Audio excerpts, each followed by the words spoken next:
travel is easily the most difficult to make work, in both a physical and a logical sense. Technically, if we could only travel fast enough, as in close to or beyond the speed of light, then forward travel should be relatively simple.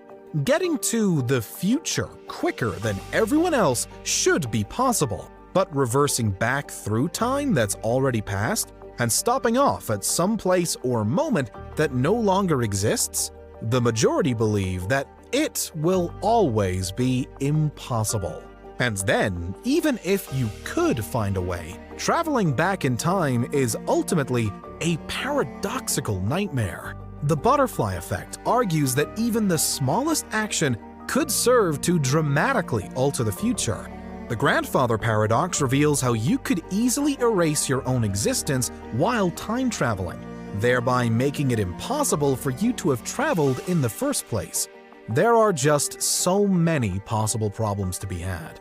For today's video though, we're taking a leap and imagining that all of that has been solved. Backwards time travel is possible. It can be done without plunging us all into an illogical pit of paradox hell, and why not? It can even be done without the need to split timelines. Backwards time travel is real, and for anyone embarking on it, then whatever they do in the past directly alters history as we know it. So again, what specifically would happen if you saved Jesus? First off, it might take a little trial and error to get back to precisely the right moment in time. The Bible doesn't provide a specific date or hour for when Jesus was crucified, although most estimations take us to probably early April in probably AD 33. It's thought his cross was risen at around 9 a.m. and that he had died by about 3 p.m. The exact location might take a little finding as well though, as again, the historical records are not clear. The site at which Jesus' cross stood, alongside that of 2 others who had been sentenced to death as well, is known as Golgotha. It's likely found somewhere just outside the boundaries of the old city of Jerusalem, although exactly where is unknown and still debated. Of course, if you were to travel back to the actual time of Jesus' death, then it perhaps wouldn't be too difficult to get your bearings. Jesus is said to have carried his cross through the streets before arriving at Golgotha, in part helped by one Simon of Cyrene, who's usually mentioned as having been compelled by the Roman guards to share the load. The entire event amounted to quite a spectacle. It's unclear precisely how many people witnessed Jesus' last journey to his place of death, or how many witnessed the crucifixion itself, but it was a known and high-profile killing. For a backwards time traveler then, as long as you had found the right time and place, it would surely take only a little scouting out to find exactly where you needed to be. Although, that said, if you really wanted to save Jesus, then would it be the day of his death that you'd go back to? Probably not.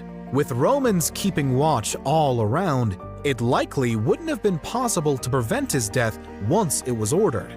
Instead, you might travel back to Jesus' final trial before Pontius Pilate, who ultimately condemned him to his fate. The historical depictions of Pilate are, again, inconsistent. Sometimes he's quite simply painted as a cruel and single-minded figure, who never once considered that Jesus shouldn't be executed.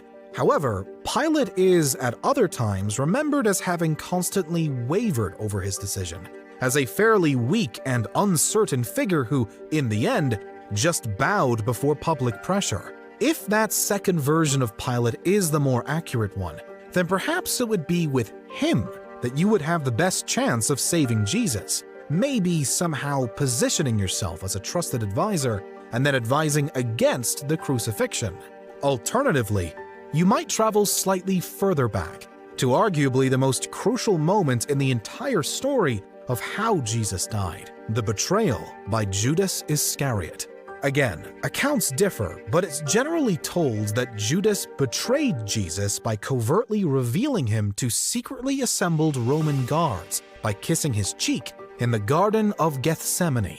It's said that Judas received 30 pieces of silver for the act, but was ultimately racked with guilt and regret afterwards, to the point that he would eventually take his own life. As for why he did it, beyond pocketing the silver, it's never truly known.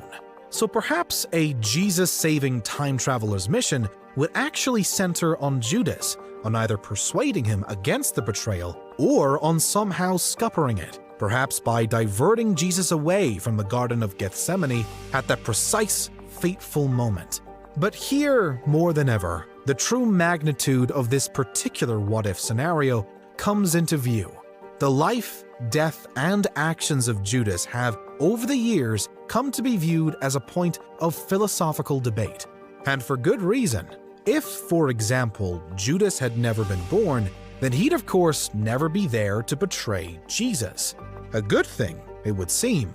However, Judas's story is so tightly woven into what Jesus's would eventually become, that to remove him would effectively rewrite religion. What's more, it's variously said that Jesus foresaw the betrayal that would eventually be dealt to him, and perhaps even knew beforehand that it would be Judas who delivered it. Here then, philosophers have before viewed Judas's role from the perspective of whether or not he had free will. Was Judas acting for himself, or was what he did part of some higher plan? And that's why Jesus knew it was going to, perhaps even had to happen. These are huge considerations, but are also integral to this particular time travel scenario. In the world as we know it, Jesus is said to have died for our sins. There's an implication that, Son of God or not, he had to die on the cross. It was a terrible moment, but also a pivotal part of all that came afterwards. So, where does that leave a hypothetical attempt to save Jesus? Would his followers want that to happen? Without Jesus' death, would Christianity exist? How would all religious ideas be changed without the figure of Jesus, whether or not he's significant or insignificant in the here and now? Could the prospect of saving Jesus even be considered blasphemy?